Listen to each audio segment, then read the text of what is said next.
বোর্ডের অ্যাটমসফিয়ার সম্বন্ধে যদি আপনি একটু বলেন যে বোর্ডের ভেতরে অ্যাটমসফিয়ার কীরকম? বোর্ডের ভিতরে অ্যাটমসফিয়ারটা খুব সুন্দর।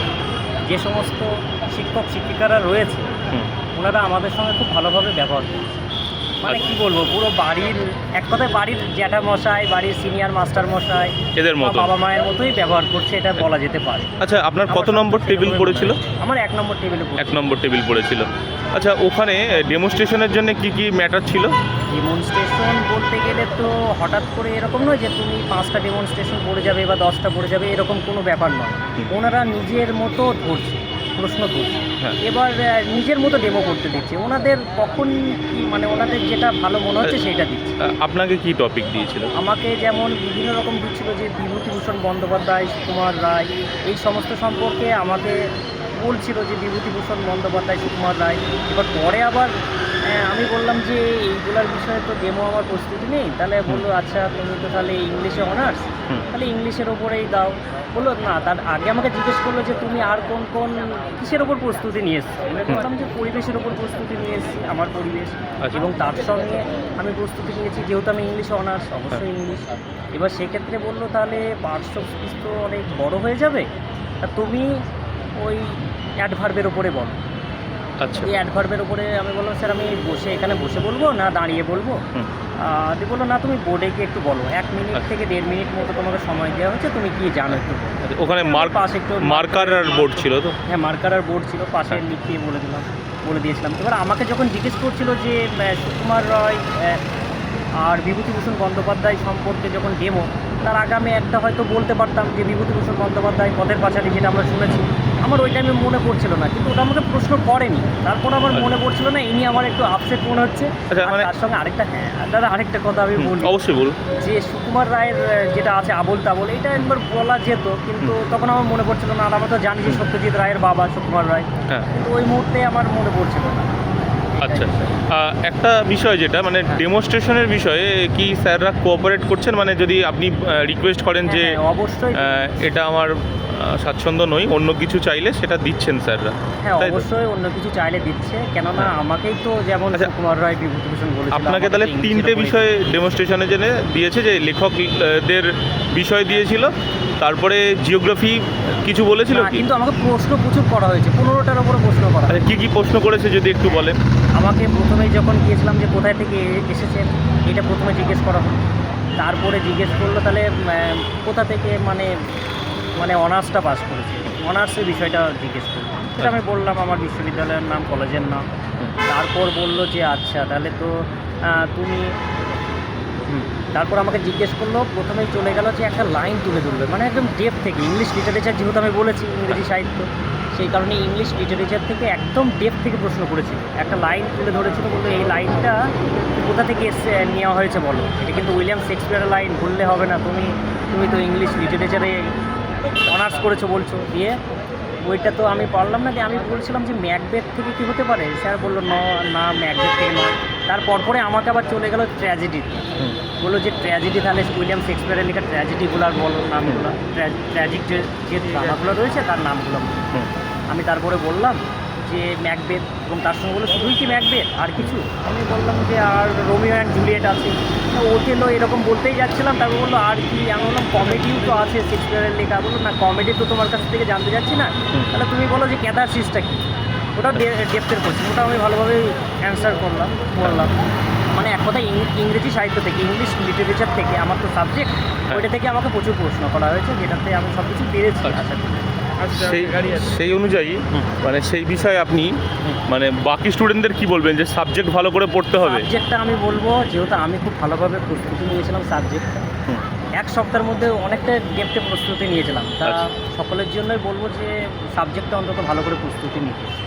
আর তার সঙ্গে কিছু কিছু আনকমন প্রশ্ন করবে, সেইগুলোর বিষয়ে কেউ জানে না, মানে কি প্রশ্ন করবে। যেমন আমাকে ধরলো যে দিন আর দিনের মধ্যে পার্থক্য, একটা দিন রাত্রির দিন মানে সময় বা দিবস যেটা বলি, আর একটা দিন মানে দরিদ্র অবস্থা। আবার আরেকটা ধরলো যে আকবর সম্পর্কে তো তুমি ইতিহাসে ছোটো থেকে পড়ে আসছো, তা দিন ইলাহির দিনটা কী বলো, এরকম জিজ্ঞেস করলো।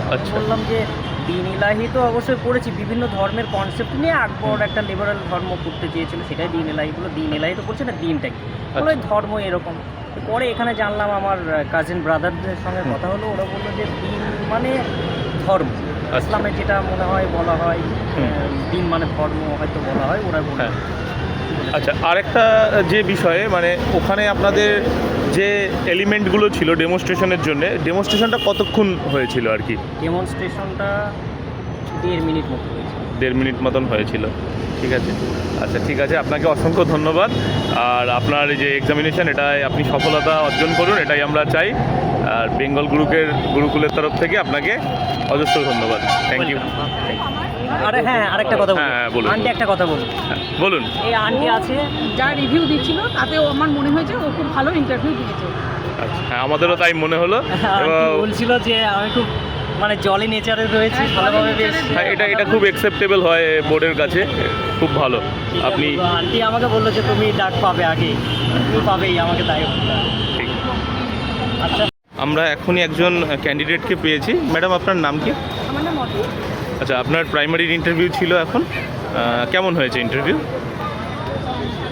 মানে খারাপ বলবো না, কিন্তু এবার ভালো হয়তো এবার ওনাদের দিক থেকে সম্পূর্ণটা ওনাদের উপর ডিপেন্ড। আপনি যদি একটু আপনার এক্সপিরিয়েন্সটা শেয়ার করেন, মানে ভেতরে গিয়ে প্রথমে কি প্রশ্ন জিজ্ঞেস করলো? ভেতরে গিয়ে পার্সোনাল কোয়েশ্চেন অনেক করলেন যে আমি এই মুহূর্তে কী করি, আর মানে আমি একটি স্কুলের সাথে যুক্ত আছি, সেই স্কুল রিলেটেড অনেক কোয়েশ্চেন করলেন। আচ্ছা। তার পাশাপাশি আমাকে ডেমো দিতে বললেন, 2টো ডেমো দিতে বললেন।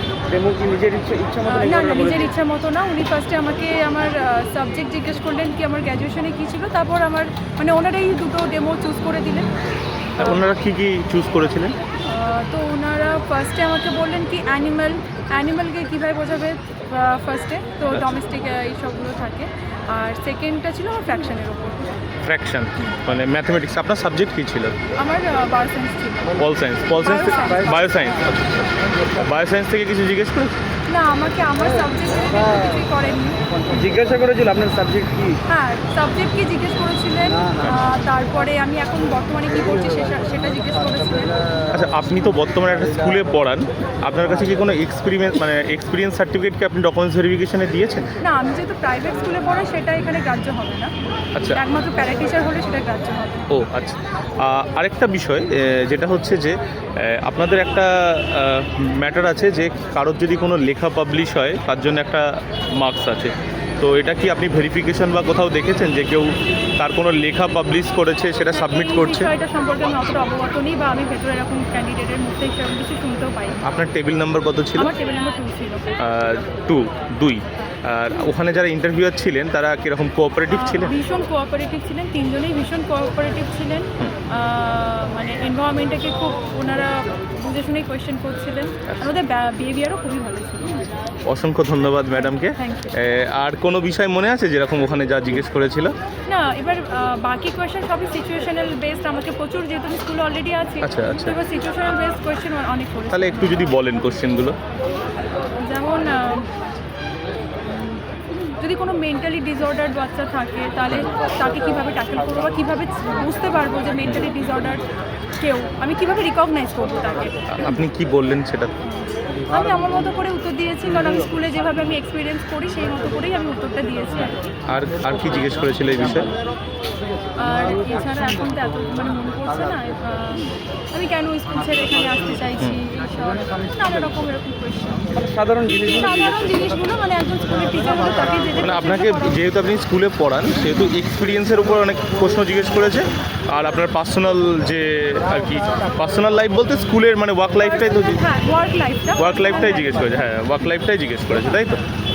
ঠিক আছে, অসংখ্য ধন্যবাদ ম্যাডামকে। আপনি এই সফলতা পান এটাই বেঙ্গল গুরুকুল আশা করে। আমরা আরেকজন প্রার্থীকে পেয়েছি যারা যে এখনই প্রাইমারি ইন্টারভিউ দিয়ে এলেন।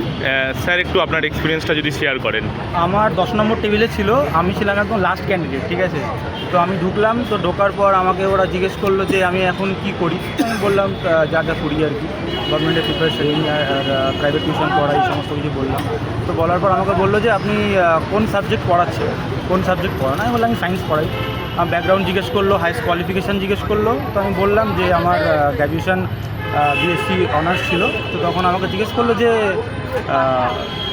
কোন টপিক থেকে ডেমো দেবেন বলে ভেবে এসছে। তো আমি বললাম যে ম্যাথ থেকে একটা ডেমো দেবো বলে ভেবে এসেছি, বাট আপনারা যদি অন্য কোনো টপিক চুজ করে দেন তাহলে আমি সেই টপিকে করে দেবো। তো তখন আমাকে চালক সংশ্লেষ টপিকটা দিল, তো দেওয়ার ফলে আমি সেটা ডেমো দিলাম, ওনাদের ভালো লাগলো। সেটা কি তৈরি ওখানে কি হ্যাঁ আমার board- তৈরি ছিল। স্যার ওখানে কি বোর্ড ছাড়া মানে বোর্ড আর মার্কার ছাড়া আর ডেমনস্ট্রেশনের জন্য আর কোনো এলিমেন্ট? হ্যাঁ হ্যাঁ 3D ফিগার ছিল, মডেল ছিল, আচ্ছা কিছু মডেল ছিল, যেমন আমাকে দিল একটা পিরামিড আর শঙ্কু দিল, দিয়ে বললো যে দুটোর মধ্যে কিভাবে আপনি দুটোকে শনাক্ত করবেন আর কি। আচ্ছা তো আমি তখন বললাম এবার দুটোকে কি আমি সিমিলার বলতে পারি? তো আমি বললাম যে না, দুটোকে সিমিলার বলা যায় না। তখন বললো কি কি বিষয়ে সিমিলার বলা যায় না। তো তখন আমি সেই কন্ডিশনগুলো বললাম কী কী কন্ডিশনে হয়। তো এই বললো, আর বললো যে আমি যে ফটোসিনথেসিস পড়িয়েছিলাম, তো সেখান থেকে আমাকে জিজ্ঞেস করলো, ক্রস কোশ্চেন জিজ্ঞেস করলো যে তাহলে ফটোসিনথেসিসের যে টোটাল ইকুয়েশনটা, কেমিক্যাল ইকুয়েশনটা, সেই ইকুয়েশনটা আপনি বলুন। তো আমি সেটা লিখলাম। তো লেখার ফলে আমাকে আরেকটা জিজ্ঞেস করলো যে কী উৎপন্ন হয় আর কি, যে গ্লুকোজ যেটা উৎপন্ন হয় সেটা আমি বললাম, ওই ইকুয়েশনটা লিখলাম। এই করলো। আর আমি যেহেতু লাস্ট ক্যান্ডিডেট ছিলাম, আমার হয়তো আমি ডেমো দিলাম, হয়তো 2-3 মিনিটে ডেমো দিলাম, 3 মিনিট মতো ডেমো দিলাম। ডেমো শেষ হয়েছিল? হ্যাঁ আমি শেষ করেছি ডেমো, শেষ করেছি। আপনাকে সাবজেক্ট থেকে কিছু জিজ্ঞেস করেছিল? সাবজেক্ট থেকে আমাকে জিজ্ঞেস করেনি কিছু, ওই আমি যেহেতু ফটোসিনথেসিস পড়িয়েছি, সেই ফটোসিনথেসিস রিলেটেড আমার যা কোশ্চেন। আচ্ছা আর কোনো সিচুয়েশন বেস কোশ্চেন বা? সিচুয়েশন বেসড কোশ্চেন আমাকে একটা কোশ্চেন করেছে, সেটা সিচুয়েশন বেসড না। আমাকে বললো যে আমরা যে 26 জানুয়ারি আমরা কেন পালন করি এটা সম্বন্ধে 4 লাইন বলতে বললো, সেটা টোটালি ইংলিশে বলতে বললো। আচ্ছা ঠিক আছে, তো আমি 3টে পয়েন্ট বলেছি ইংলিশে, বাট আরেকটা পয়েন্ট বলতে পারিনি, সেই মুহূর্তে মাথায় আসছিল না। আমি আর বোর্ডে কোনো স্পেলিং লিখতে দিয়েছিল বা? স্পেলিং কিছু লিখতে দেয়নি। আর একটু ডকুমেন্টস ভেরিফিকেশনটা সম্বন্ধে যদি বলেন, মানে কি কি দেখতে? ডকুমেন্ট আমরা তো ঢুকেছিলাম 10টার মধ্যে ঢুকে গেছি ভেতরে। তো তারপরে বসিয়ে যেহেতু আমি লাস্ট ক্যান্ডিডেট ছিলাম, আমার ডকুমেন্ট ভেরিফিকেশান হলো প্রায় দুটো নাগাদ। ঠিক আছে, তো 2 নাগাদ ভেরিফিকেশান হলো। আমরা ওখানে গিয়ে প্রথমে একটা স্লিপ দিল, স্লিপে লিখতে হলো, দিয়ে আমরা তখন উপরে গেলাম। উপরে গিয়ে তারপরে ওখানে ডকুমেন্ট যা যা ভেরিফিকেশান অরিজিনালগুলো দেখলো, তারপরে জেরক্সগুলো দেখলো। তো এই আচ্ছা বলছি, ওখানে ইন সার্ভিস বা এনআইওএস হয়তো একটু প্রবলেম হচ্ছিলো, বাট আমি সেরকম লক্ষ্য করিনি। এখানে বলে দিই ভিডিওতে, ইন সার্ভিসদের কিন্তু মানে হচ্ছে না, ওটার একটা সমস্যা আছে। যাই হোক, সেটা কমেন্ট সেকশনে জানালে আমি বিস্তারিত বলে দেবো। ঠিক আছে, থ্যাংক ইউ, অসংখ্য ধন্যবাদ আপনাকে। আর আপনি যাতে সফলতা পান সেটাই বেঙ্গল গুরুকুল কামনা করে।